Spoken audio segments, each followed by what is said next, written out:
I see the things. Yeah, it is. We are live. So, and we are Juan. And And Heiko, and we're the Essence of Truth podcast. which is all about the freedom and happiness that everybody wants to do not know how to get. That's exactly right. And today we talk about what happens when reality stops mattering. Because we're at a point where, with deep fakes and with all technology and AI now, that it's really hard sometimes to even know what to trust. Where, like, the other day I saw something where I see Elon Musk on stage presenting some kind of thing where you should pay, I don't know, like $97, and it's guaranteed that you get 3,000 out of it every month. Obviously it wasn't true, but it was so well made. But it looked like him. It was the lip synchronicity was perfect, and it was even his voice.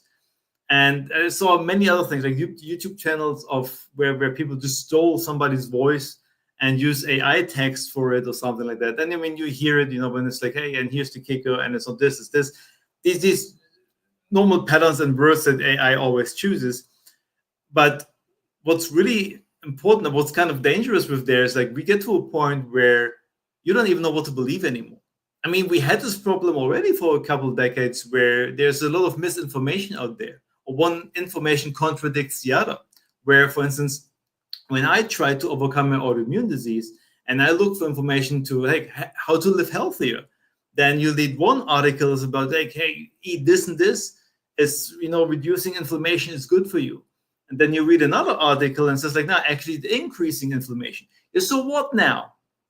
And so at the end, I got to the point where, like, okay, I test it for myself, I look on data, and I choose what works for me. But it takes a lot of effort, it takes a lot of time, right? But I was willing to make this decision because ultimately I wanted to overcome my disease. And so for years, it has been a problem that there's a lot of misinformation out there.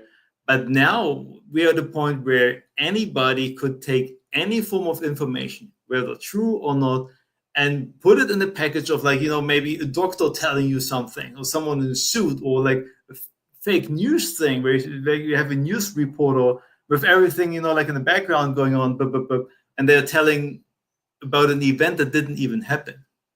So we got to a point where, like, before an event happened, let's just say there was bombing somewhere, they reported, you get to see it, and then you either act on it or you feel a certain way or something like that happened. But now the event doesn't even need to happen. Like, it can just be made up. But if we don't take the effort to research if it's actually true, then what becomes reality anymore? And it's basically coming down to, for me, like, it's the reality you choose. Like, what do you choose to believe? And I was thinking about this for the whole week now, where, like, we do this all the time. Like, just by what we choose to believe, who we choose to believe, the stories that we choose to believe, this shapes our reality. And if let's just say I go with Wang, I go to a friend, like, hey, let's go to Bob. Right? Bob is such a nice guy. He's the kindest person you will ever know. Like, you can be open, trust him. Like, he will help you in any kind of way. He's just amazing. So I already pre-framed Huang of what to expect from Bob. And then, I mean, in this moment, he probably subconsciously chooses to either believe me or not. But if we're friends and we're having rapport, he probably will believe me. And then by the time we meet Bob, he already has some form of perception about how he's receiving Bob, no matter how he's going to behave.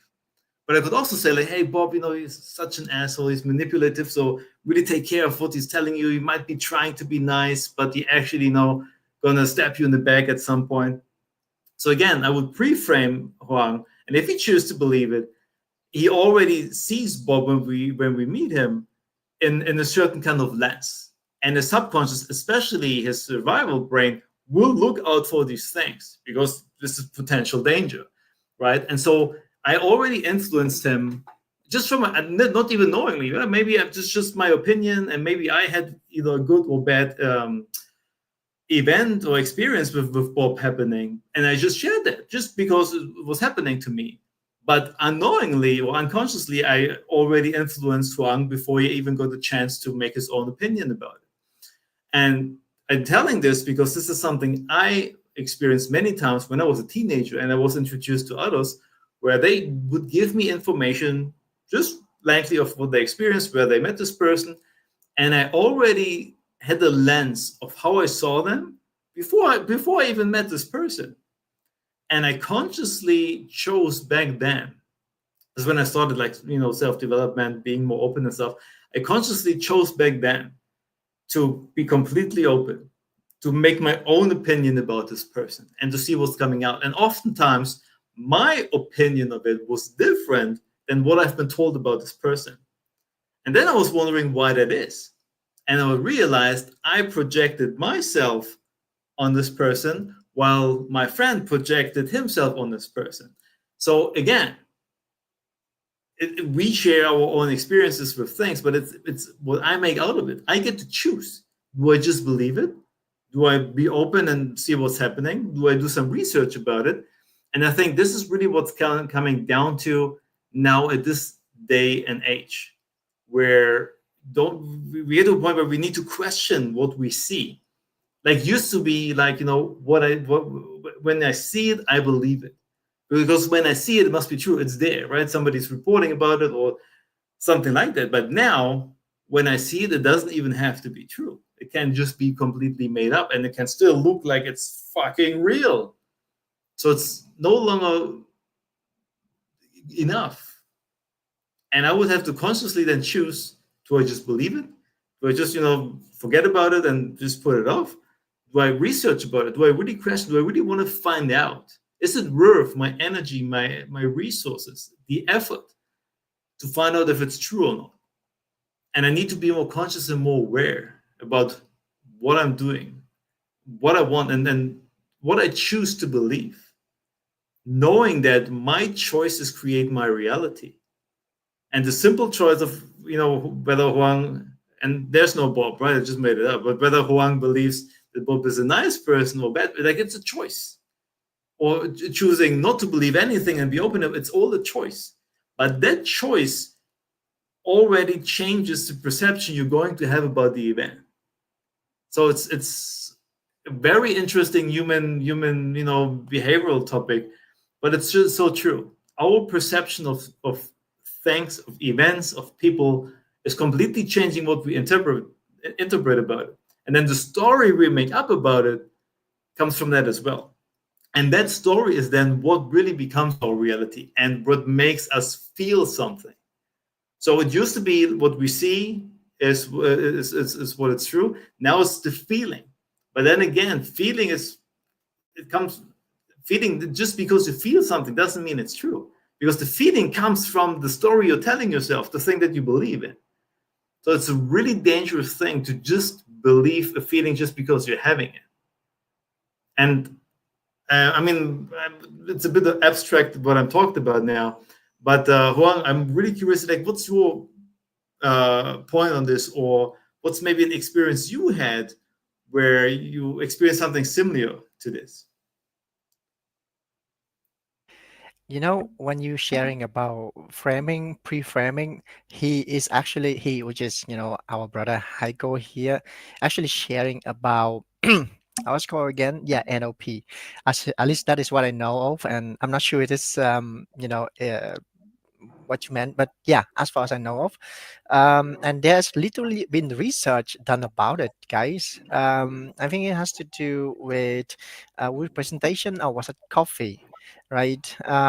When someone's being introduced, and this is something I think I learned from Russell Brunson, one of a very very famous guy that's talking about .com secret. I think in one of the book, or was it a different book? I throw them around, but in this way, when someone which is literally pre-framing you, sharing, introducing you. Oh, he's very very nice guy, right? He's doing this and that and that. He's helped millions of people and all that stuff, and and then when that happens, right? That was has to do with professor. I think I'm literally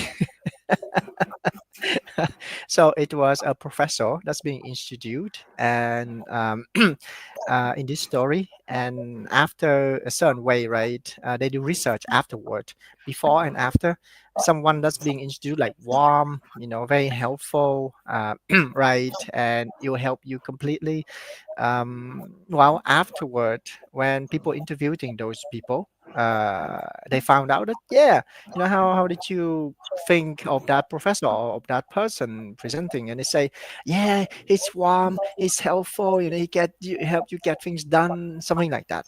When the other professor, when he being introduced differently, like the opposite, and when at the end of the well, of the class, right?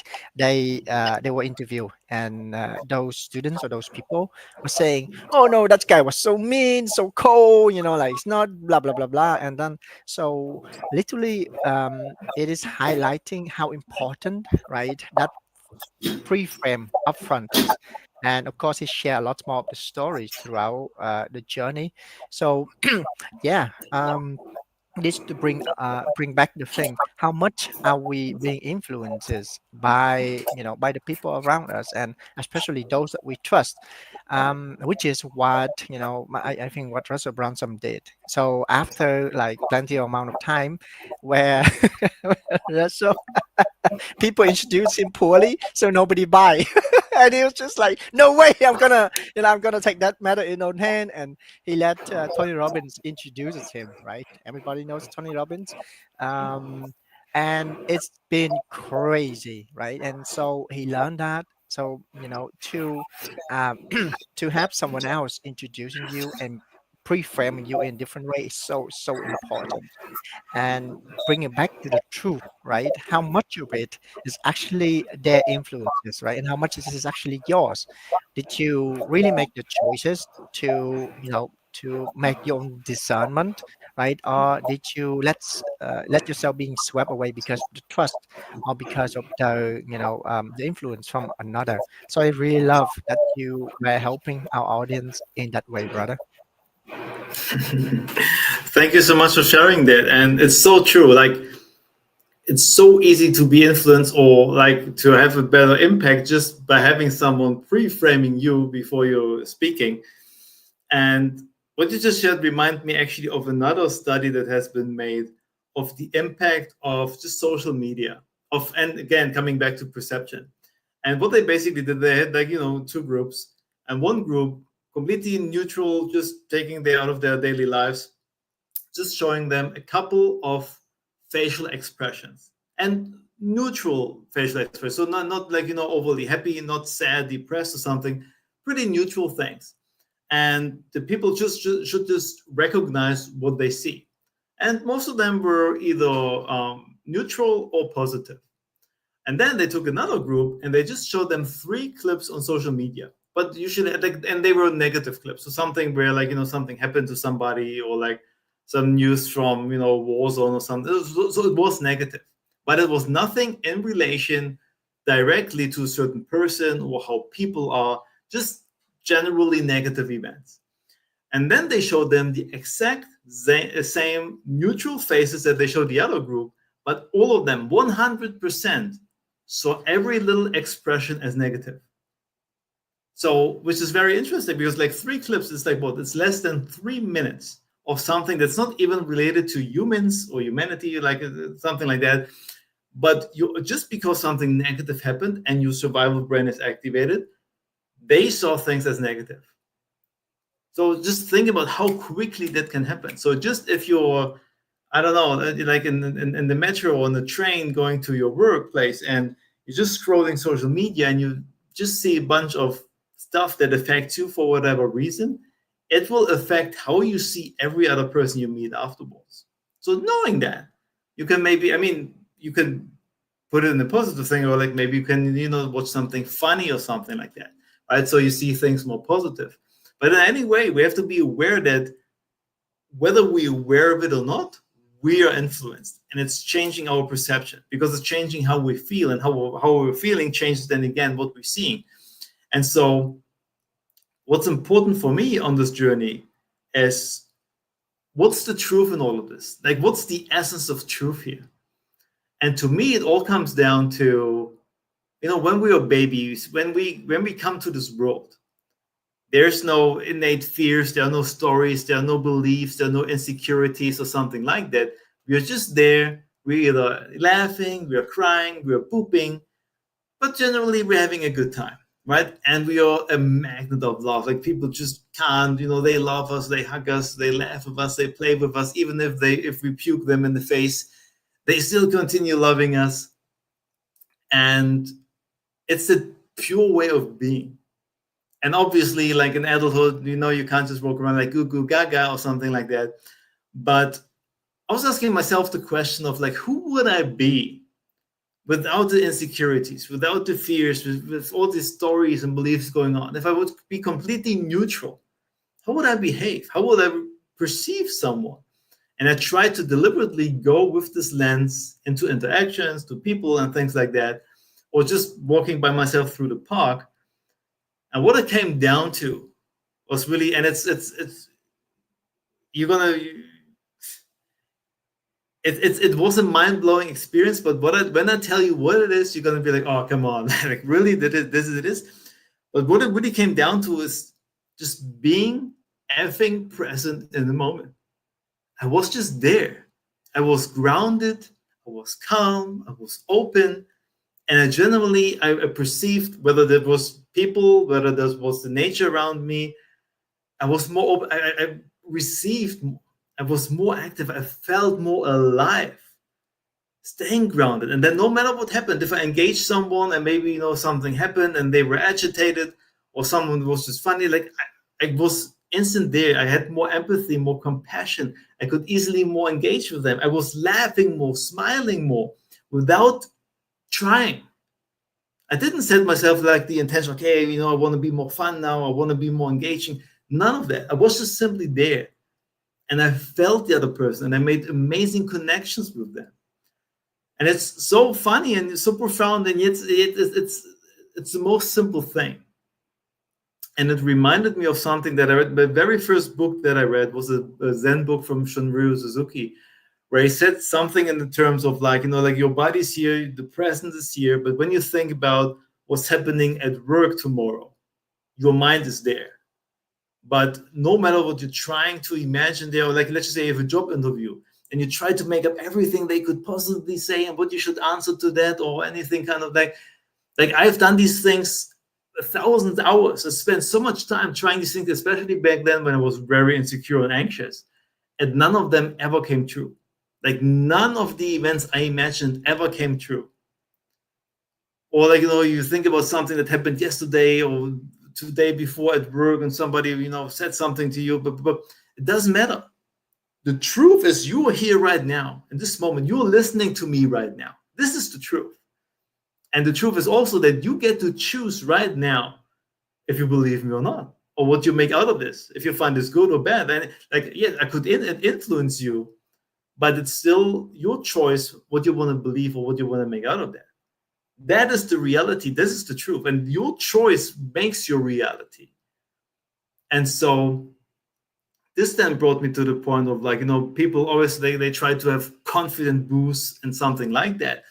And I did it too, right? And, you have these checklists of, strong body language and chest up and chin up, a deep voice and speaking loudly and taking up space and all these kind of things and keeping eye contact. Like it's a nice checklist. But if you're trying this and you're thinking about it, like you're not present in the moment, you're incongruent and people will notice. And what I've noticed, if I'm just in the moment, if I don't have any intention, I'm just there and I'm open, I'm just feeling the moment. This is when people came to me and like, man, you're so calm, you're so confident. Like, how do you do this? And you speak so openly about these things. Like, I would be embarrassed to share that. And this is when I realized confidence is a byproduct. Like as long as I'm trying to be confident, I'm trying too hard, people will notice. But if I'm not trying, if I'm just being, and I'm owning who I am, I'm owning my fears and my anxieties and whatever, this is what truly is confident. And people feel that. And I can talk about my flaws and things like that. And yeah, of course, it's embarrassing, but I know we all have this. And I know when I open up I allow somebody else to open up and to maybe even process something that they were holding on to for decades, and now they get to release it. That to me is the most beautiful and purest gift you can give someone. And it all comes down, and again, it's so simple, and yet it's so profound. Being grounded, being in the moment, living from your heart. And I think Wang, like you have, I remember you have this program where you basically help people getting to this point. Maybe you can share something about that to help them understand from a different perspective what I mean. Wow, you share a lot of goals in there, and to serve or to share with the audience even more, um, more precise. Um, could you clarify it exactly? What in the program would you like me to talk about? Is it about a confident or something else entirely? Because you give so much goal, I was like, dude, how do I even? Well, I just remember because you shared, like how things come from the beginning, but then how it centers around your heart, being grounded. Basically, that's it. But you have this beautiful, spiritual, also almost like philosophical. That there's a flaw of me, like pronouncing this. But you have almost this philosophical expression of this, and this to me, when you say that, the way you're saying it automatically puts me actually in the state of being there. And so you just shared it with me before, and I think maybe this would be exactly helpful for somebody out there as well. Wow, I'm not sure if I could repeat that like back there, right? Because it's the flow in the moment, and at the same time, you guys notice what this guy was just done, which is so cool. What he did was being vulnerable, right? And what he did being vulnerable is that he allowed you to be vulnerable as well. He allowed you to be, relatable because everybody could relate it to. I mean, I screw up at many other things as well. With the wording things too. My English is my second language, so I mean, talking about, so what he did, which is beautiful and amazing. So thank you for being that brother. And because of that, it's allowed me to, and I believe some of you as well, right? Most of you. I will hallucinate. Say hallucinate is because it's in my mind. They allow you to be open as well, right? So yeah, yeah. So that's that. I wanna, put it out there. So about the program is what I call it's a workshop. It's a um, they, they're just not exactly word for it, but I call it workshop a program where it's explained. It brings you back to the very very beginning, right? The beginning of our creation, beginning of how it comes to be, and how everything literally connected, physiology, psychology, bringing you through the journey. Because we, before we are human like this, right? We were something else. Like just say, if you believe in scientific part, it's gonna be dust and bones, right? The other is gonna be trees and stuff, which is so so cool.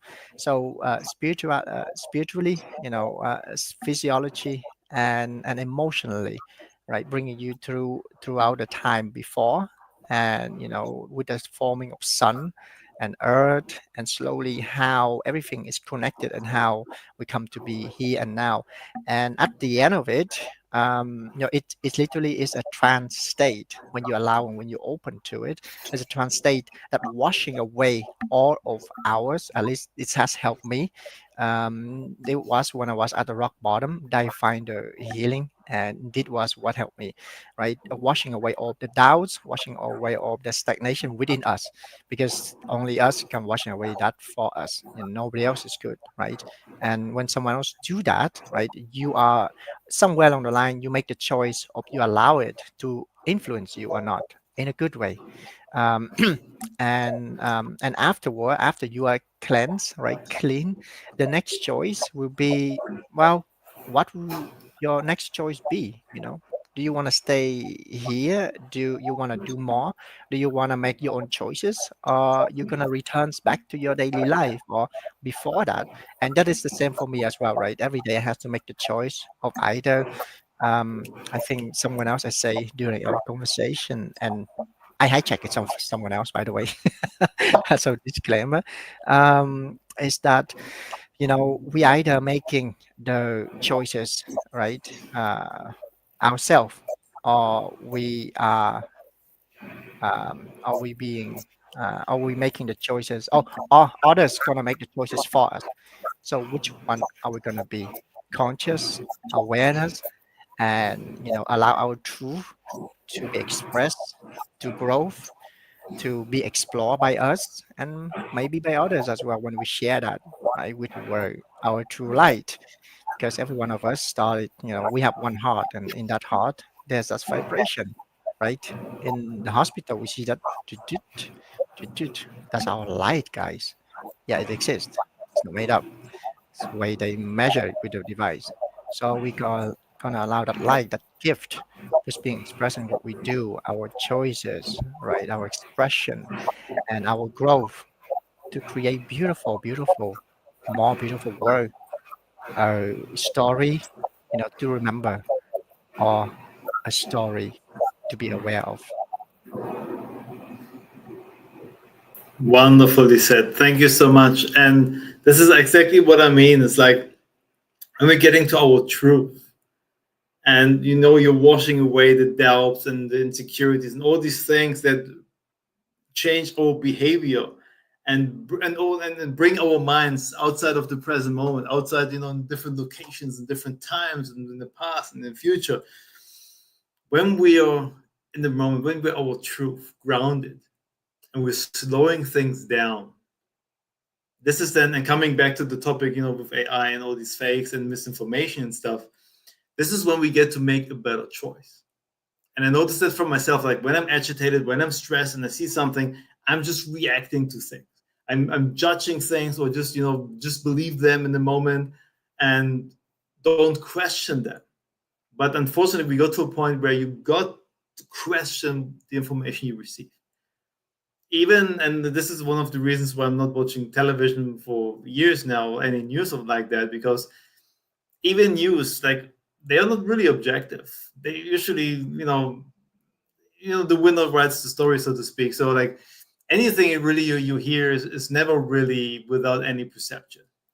And so when you see these things, like even if you read articles from someone, you notice things where like the person who's writing the article, he had an opinion about it. Like you often see these things. But in any way, you have to see for yourself, what is your truth? And what is the choice you want to make that's aligned with your reality, or aligned with the reality you want to live in? And I can tell you, it might sound abstract, but it's so powerful, because I used to live in a reality full of physical pain from autoimmune disease, full of doubt and fears and insecurities, and just wondering what everybody thinks about me. And in this tiny little box, scared to just get out because I could be judged or feel any kind of pain. To like now, where I have such an expansive life, I spent 9 years traveling the world and choosing a location I want to live in, choosing where I want to work and how I want to live my life, how I want to spend my time, and all these things. And being free from an autoimmune disease, like it completely shifted to another reality. And it was like, it's not one choice, it is many, many choices every single day. But to make it easier, I created systems. And basically, what it basically means, I created routines or protocol, however you want to call it. Basically, I made a decision once, a choice that I just kept on repeating every single day. So I don't have to go through all the processes every single day again. Right? Just made it easier for me. And I tracked along the way what works for me, how well does it work, and what do I either need to let go of or change a little bit to make it better. And it sounds simple, but actually can also be, if we just choose to start. And so the last thing I want to share for today is really be aware of, first of all, what's happening, what's the information that are coming to you. I mean, you don't even need to do something anymore today to be exposed to something, but then be aware of the choices you're making. And the more you will train this, you will see it becomes automatic, and you will notice when somebody just telling you, you notice There's an opinion with that. And you get to choose, do you want to believe it or not? Do you want to research it or not? Right? Where you want to spend your effort, your time, your resources with. And you get to make better choices. And maybe the most important part in that is if you find yourself making a choice that maybe it wasn't the best, don't judge yourself, don't beat yourself up. It's a learning process, right? So I got a couple of experience points here. I do more like that to get a level up, and then I'm thinking better and making better choices. That's it. Like, don't take life too seriously. Make it fun, enjoy it, and just live in the moment and be in your truth. Like maybe it helps you to think of like being this little child again, being the baby, and just being this pure expression of love and light.